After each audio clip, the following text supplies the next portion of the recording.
jump right into it. Aggie fans want to welcome the Director of Athletics. He's been a very busy man, been a lot on his plate, and he yet takes time to spend with us. We greatly appreciate that. Mr. John Hartwell here of Utah State, the Athletic Director, joins us here on the Full Court Press. John, how are you? Doing well, Ajay. How are you and Eric doing? Hey, we're doing great. This is it's a hot summer. We know that, but it's a hot time in college athletics. Are we entering into a whole new era because of this name, image, likeness business, or will this not really change things too much from what the current landscape is? Well, I think there's change, obviously, and more opportunities for our student athletes, which is a good thing. I think the long-term impacts remain to be seen. I mean, because you've got a pretty broad spectrum here of opportunities. It's easy to use the example if Stephen Ashworth goes back to his home neighborhood and does a camp there where he's able to make some money off of, is a whole lot different than the MMA gym owner in South Florida who says, "Hey, I'm going to write a check for $540,000 every year." Oh my gosh! So that I was guessing you'd heard of that story already. Every scholarship football player at the University of Miami can get $6,000 from me in exchange for, quote, promoting my gyms. So that's a pretty broad spectrum there. And I think it'll take us a while to navigate through those things. But again, I think it's an opportunity for student athletes. And, there have been changes before when cost of attendance was implemented several years ago. People said, "Oh my gosh, how can we afford this? How can we do this?" And you figure out a way to do it. And it's, at the front end of it or a weekend, do we have all the answers? No. But we'll continue to work to get there. And, I think it's a good thing in theory. I think there have got to be some guardrails up that don't leak over into,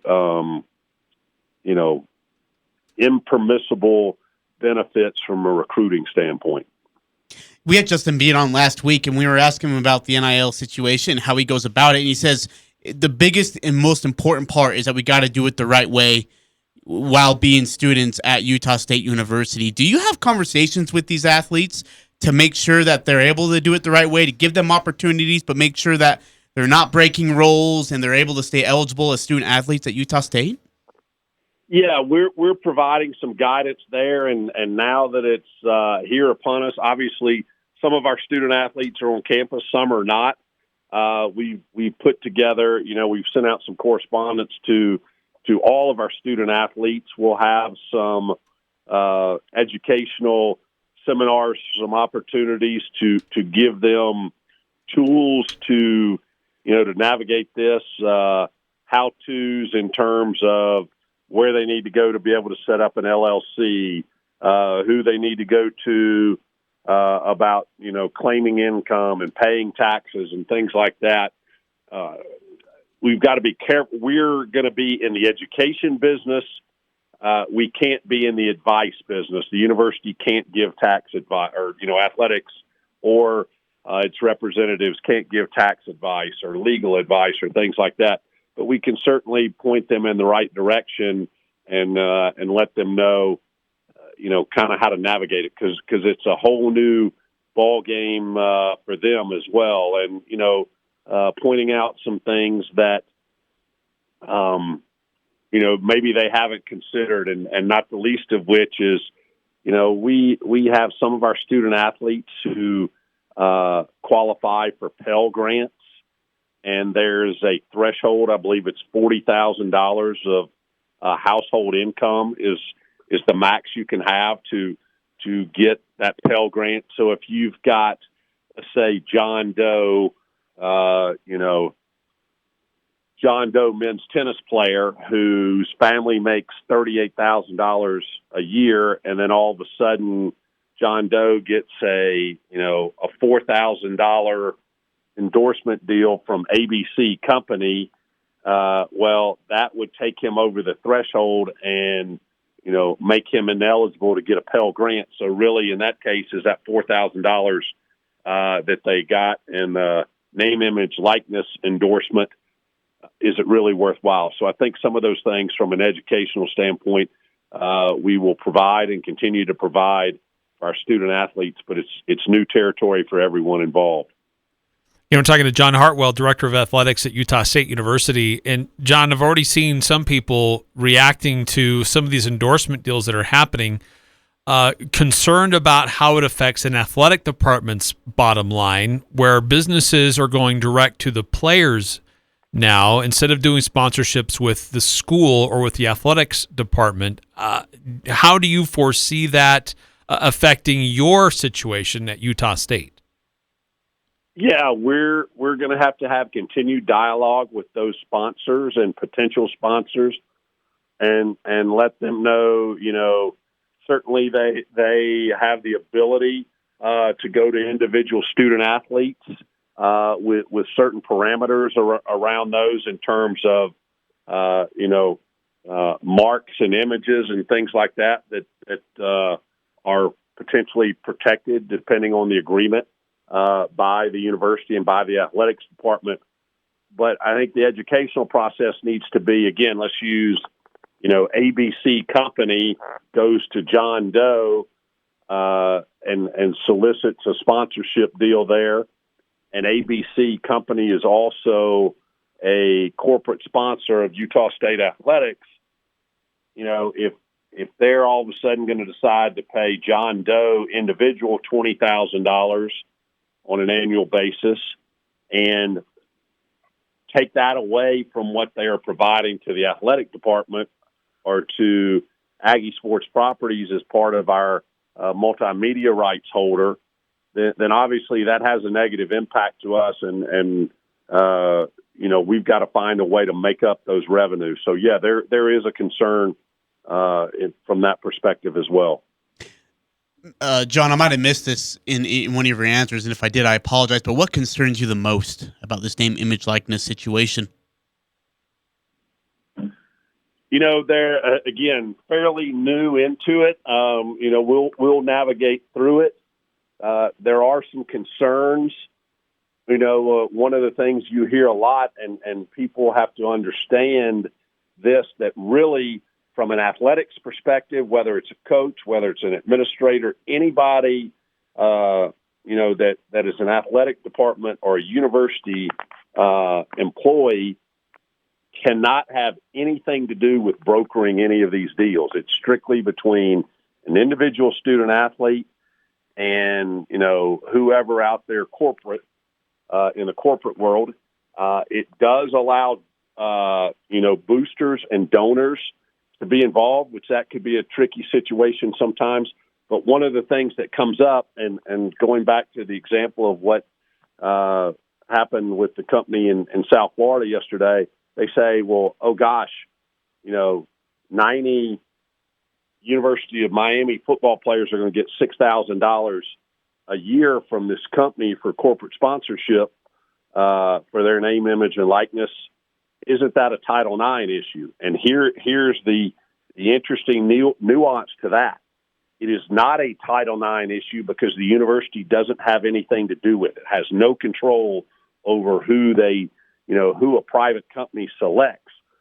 Now, where Title IX does come into play is we have to make sure that we provide all the tools to all of our student athletes, male, female, regardless of the sport, to have an opportunity to go out and seek some of these sponsorship deals. But something like that where we have no part in it, or the University of Miami has no part in that, is not subject to Title IX. And I do have a fear that that's going to cause some challenges along the way for athletic departments, and but we'll navigate our way through it. How, just on a personal level, and how you've been navigating this, certainly over the last few months, but as this has certainly been an issue that's been discussed and debated for quite some time. Where have you been through this as a proponent of allowing the student athletes opportunities to benefit from their name, image, and likeness, or that, look, they already get a level of compensation, they already get a level of reward for being here? Have you been kind of opposed to this move or championing it, or have you kind of evolved over time? Yeah, I think it's got, you've got to evolve over time. I think what student athletes get today compared to 30 years ago when I was a student athlete, and there's so many more opportunities, but I think we've got to keep up with the times too. And I think, my philosophy on it is, first and foremost, and this has been a challenge because not everybody believes this, I believe that we have to protect the amateur model of collegiate athletics. If it gets to pay for play, I think we've got so many more issues in this. But I do think we need to look at what opportunities are there. And I also think there's got to be guardrails to keep, you can't say that it's a level playing field right now from a recruiting standpoint, because clearly some institutions have far more bells and whistles and glitz and glamour of locker rooms and player lounges and all of that than others do. But there's still certain parameters, and I think it's important that we protect that. The biggest challenge right now, and hopefully, and I know it's on their mind, including Senator Lee and Senator Romney's offices, that we need to get something done from a federal standpoint. Clearly, the NCAA has not been able to get that enacted, and so now you've got a bunch of different iterations of name, image, and likeness legislation at the state level, and I'm hopeful that from a federal level, Congress can get something done sooner than later, so that it at least is the same set of rules across, or a similar set of rules across all of the country and all of college athletics. All right, let's get into the football side of things. Football begins here in just a couple weeks, and the season begins in September. You've been around Coach Anderson a little bit. You've probably seen a couple camps and whatnot. What makes you most excited about this football team coming up in the fall? Yeah, I think the energy level and the passion of and it starts at the top with Coach Blake Anderson and his staff, and that energy and enthusiasm is infectious to his players, and I think you can see that a lot of new faces as we've taken advantage of the transfer portal, some familiar faces back, but I'm excited, and I know they're excited to get fall practice underway here in a little less than a month, and we're less than 2 months from kickoff. I think it's 8 weeks from Saturday in Pullman, so we're really excited about it and ready for an exciting fall of Aggie football and all of our sports. Again, I think there's a renewed hope, and obviously we're going full speed ahead, full attendance, and after having to deal with COVID and all of its impacts, not that we're totally out of the woods yet, but clearly in a far better place than we've been over the last 16, 17 months. I think there's a lot of excitement. Season ticket sales are going really well. I think we're at about 95% of where we were 2 years ago in season ticket sales. We do have some mini packages on sale now for some people who may not be able to go to all 6 home games, but there's some 3-game packages available, and just really excited about not only our student athletes getting to compete, but our fans. Our Aggie fans are loyal and the best in the country, and we're excited to see them back out at our venues here in the next couple of months. Also, some excitement about basketball. The schedule. Utah State hasn't really announced too much, but for the basketball schedule non-conference, there's been a few things that have been announced here and there as that schedule's coming together. And just how much more of that still needs to go before we see that full schedule. And then saw a post that you and Coach Odom got to hang out at to see Sam Merrill when they were the Bucks were taking on the Atlanta Hawks down in Atlanta. Yeah, that was a pretty neat experience. I'll speak to the schedule first. We've got a couple of pieces we're still trying to finalize, but really a strong schedule. Playing Iowa will be a challenge, a great challenge for our team. Playing that game in South Dakota, a great field in the ESPN event in Myrtle Beach, and a lot of quality non-conference games leading up to Mountain West play. And I've gotten the chance to see our guys scrimmage quite a bit. We've got most of our newcomers here. We've got a couple of guys who hope to get here within the next 10 days or so, and a lot of talent out there. A lot of new faces, but a lot of talent. Obviously, you've got the wily veterans, Justin Bean and Brock Miller and Stephen Ashworth and Trevin Dorius, and so we've got.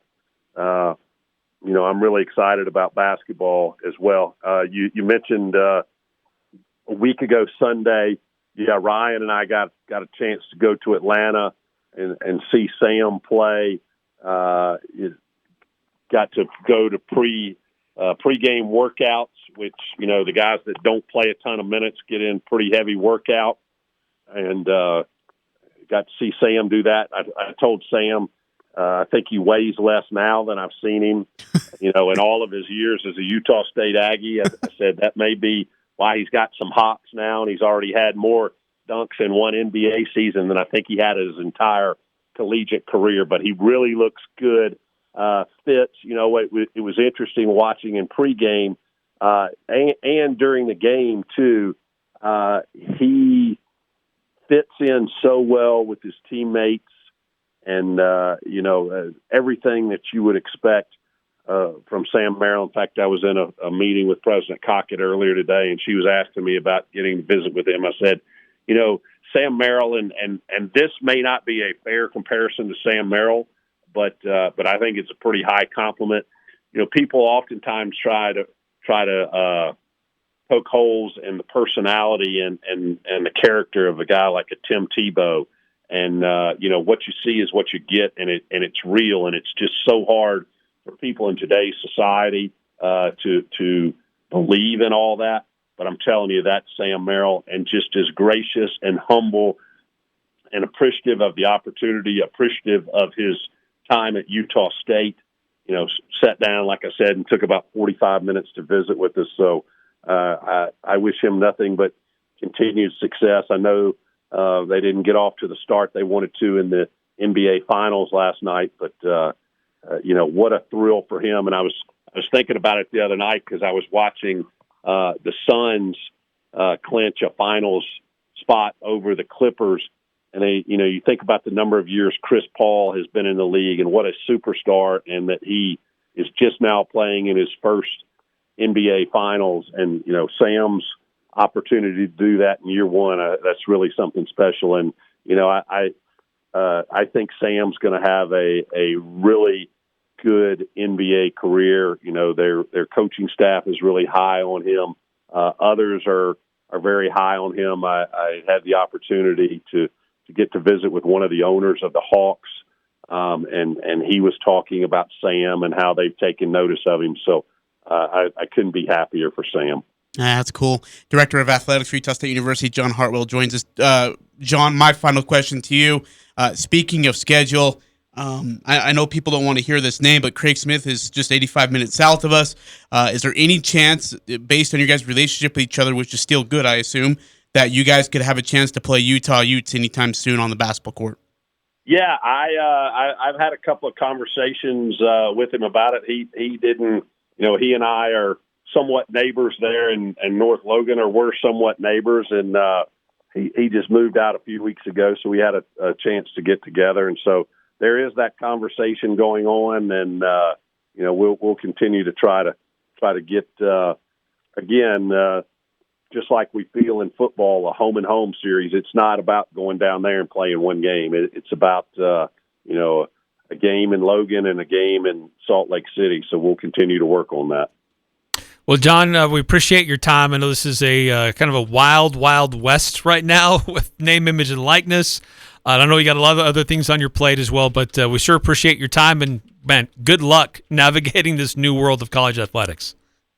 Sure thing, guys. Great as always to visit with you. Have a great afternoon. Hey, thank All you, right, John. thank you. Appreciate you. John Hartwell, Director of Athletics, Utah State University.